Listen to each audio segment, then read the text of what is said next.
we're doing here, because this may not be perfect, but it helps the kids get the idea and think about how to solve the problem. This is a picture of an Intel Edison, and we chose to go with the Intel Edison for this initial project because it had Wi-Fi built onto it, so it was easy for us to get access to a network connection and deal with all of that. And this particular Edison breakout board will emulate the Arduino. And Arduino being fairly well established in the community and having lots of support around it and lots of modules and add-ons that you can get for it, we wanted to go this route because there would be an easy opportunity to build on it. But what we found, and this is the code that we had for them to have to write, and all we're doing here really is there's a library for the moisture sensor. The moisture sensor is right here, and this is just has a capacitor in it. Or rather, it has a sensor in it reading the capacitance of the soil. And as the moisture content fluctuates, the capacitance between the inner probe and that outer casing fluctuates because the conductivity of the air between them will fluctuate. And so that's really how this works, is just measuring that. And this is a fairly expensive way to monitor soil moisture. It's a lot easier to just use a resistive measurement, but that's a little less predictable, and you have to calibrate it and all those types of things. So this was just nice and easy. You just stick the probe in the soil, and you get a good, reliable measurement. And there was already a library available because of the existing Arduino community to facilitate using this sensor very quickly. But getting this set up, the code wasn't the hard part for the kids. It was actually all the other environmental aspects of getting it working. Getting the software installed and getting it set up and figuring out how to talk to the Arduino and all of those other things were really bigger impediments than what we had kind of anticipated they would be. We thought too much about making the code simple and not enough.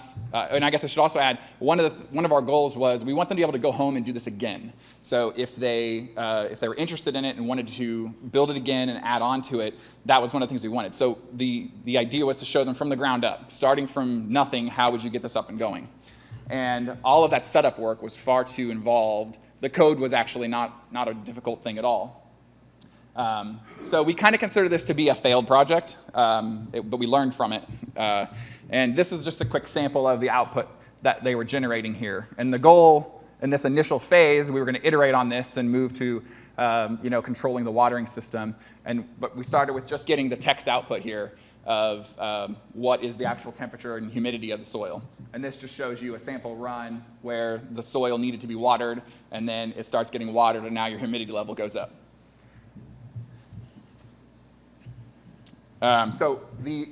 One of the things we tried to do with this, expanding on it with the kids, was we wanted to have it tweet and indicate when the soil needed to be watered. And so we had some silly phrases like, the kale needs watering. I don't remember what else we had off the top of my head.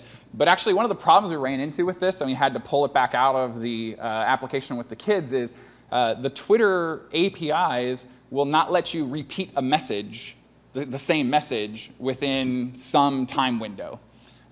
So if you tried to say the same thing within 3 or 4 days via the API, it denies it as a duplicate message. So then we ran into, well, we'll add different messages. And let's see, so we added different messages. And then we ended up just having to stick an incrementer on the end of it so that we could get the messages to go through. So if there's anybody who works at Twitter who can get us unblocked with that would be fantastic, because we have these applications we want to do with these kids, but we have to do silly things that make it more difficult to explain to the kids. We have to say, well, we have to add this code on here because of the Twitter thing, and it just is cumbersome. So we learned from this experiment, though, and we started investigating other technological platforms, and one of the ones that we found is the electric imp. And at this point, Jessica will talk about what we did with that. I'm going to go back just to give them props. So this is our windmill at the farm, and it was actually installed by the HP engineering team. It's 23 feet tall, and Cox Communication has turned it into a Wi-Fi tower. So that's how we have Wi-Fi in the farm. And the kids thought they were unbelievably creative when they came up with the tweeting windmills handle. That was a 12-year-old that came up with that. And so we love our windmill. He will tweet more. So like Jesse was saying, the Intel Edison, it was hard, and it required a lot of soldering, which as a beginning IoT device, to bring in a soldering iron, which caused me so much pain, and all the install, we needed something that was quick and fast and delivered quickly. And so we came up with the electric imp. Jesse had played with it before, and so we tested it this summer. And we have now had 84 different kids do their first IoT project on an electric imp, and it has yet to not thrill everybody. So I'm going to show you, if you're not familiar with the electric imp. It's a company out of Santa Clara. And that little card with the devil, they love that too, the little devil sign on the card. But it has the little card that you put in the little reader and plug in. And so this is how fast it is for the kids. They take it out of a package, they plug it in,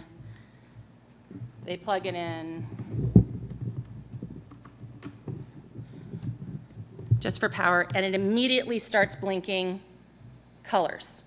So they're ecstatic immediately. And then it gets even cooler because you have to hook this up to Wi-Fi. And how you hook it up to Wi-Fi is an app on your phone or your iPad called the Blink Up. Now I'm going to do the Blink Up. If you are prone to seizures, then you want to close your eyes for this part. And it looks like this.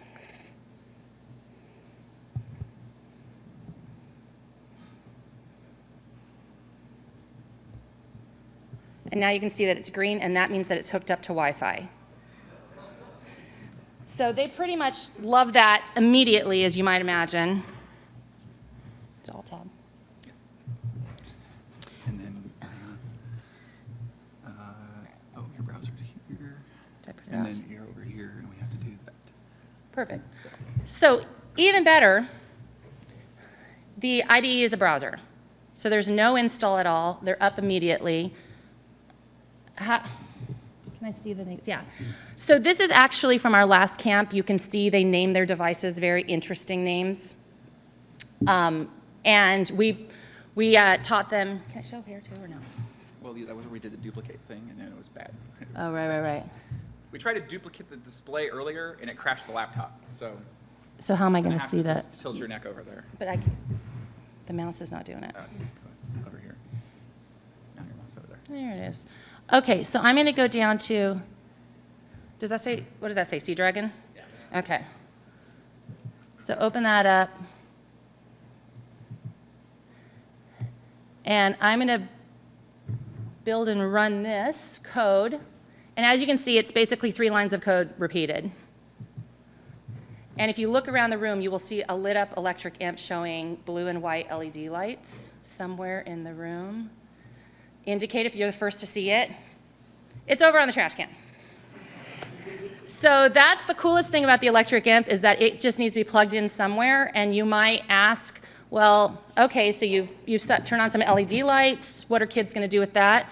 Well, if you're my son, you come up with a very creative idea that you're going to set this on the kitchen counter, and when you would like your mother to deliver food and drink to you playing Minecraft upstairs, you'll turn on the light. And he actually was willing to come up with a color-coded system for me. So if it's a blue light, I'd like this. If it's a white light, I'd like this. His mother doesn't respond to it, but if you can get someone to respond to your LED light sitting on the kitchen counter. But as you can see, I basically took it from package to lit up lights pretty fast. They only had to plug in a grounding wire, a resistor, and an LED light. And we did this actually as an activity with 10 kids paired. So we had 5 electric imps, 1 computer. And so we added an element of risk to it because we had 1 computer with a projector. That was the name of all of their different imps. And the rule was once you press build and run, you couldn't touch the computer again. So we got to hear great things all day like, it's a hardware problem. no, your code's not working. Well, it worked on the other machine. Well, and it was fascinating because every time they push, build, and run, they had to go back and make adjustments before they were allowed to come back to the computer. And they loved it. So the electric imp is our go-to IoT device with kids. And this is what we're going to be using at the Boys and Girls Club this year. Before we jump on, just some of the tech details on the imp. If you're familiar with any of the protocols that hardware stuff supports, I2C, SPI, the imp has basically everything you would think of built into it. It supports it on, there are 5 pins that you can use for I/O on the imp, and every pin will facilitate SPI, I2C. They all have pulse modulation on them. They all do analog out as well. So it's a quite powerful little platform for the $25 for the card. Oh. Where did I go back? Tab to that. You're good. Yeah. So I don't know if you guys are aware of the fact that Pi Day of the Century was this year. And we have a kitchen. And we had Raspberry Pis. So we decided that we were going to figure out something with pies and Raspberry Pis. And the kids came up with a lot of different ideas. Most of them didn't have anything to do with the pie they were going to cook in the kitchen. And we're going to show you a video. And I'm going to tell you the story of the video before you see it so that you won't do this and you'll feel great about yourselves. The first time we showed this video, there were no captions. You'll see that we have captions now. But there were no captions, and we showed it to a group of 100 programmers in LA. And afterwards, they thought it was great, and they came up, and they wanted to know all about what were the boys coding with in the tech room. And I was taken aback because it's 70% girls. And when the programmers, there's this group of like 10, were asked, did you see any girls in the video? And they thought about it, and one of them said, oh yeah, the girls were baking the pies in the kitchen. And I'm like, really? Like, I was just shocked. And these are great guys who were so respectful to, the women that were there, but we go to a default where we see boys coding, and apparently we see girls baking, but that is not the case. And so when you watch this video, I hope you see that too.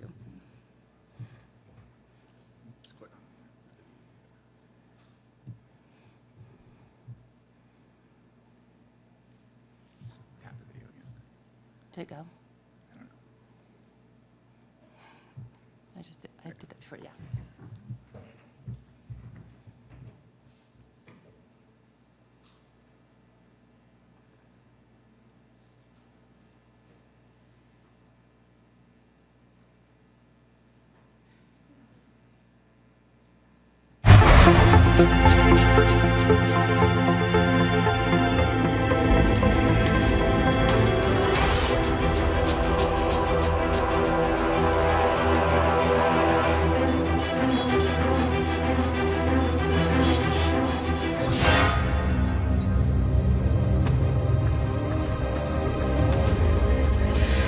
This pie with all my life. Do not eat it.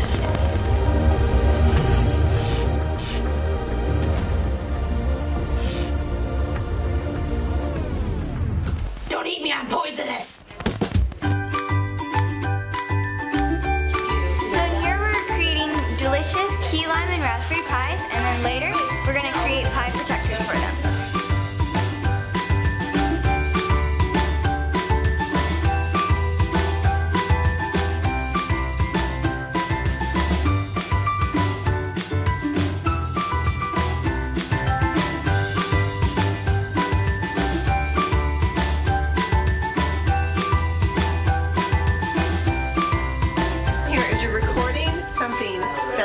In your actual pie, and you're going to program your Raspberry Pi, so when someone gets close to it, it's going to be like, Please don't eat me.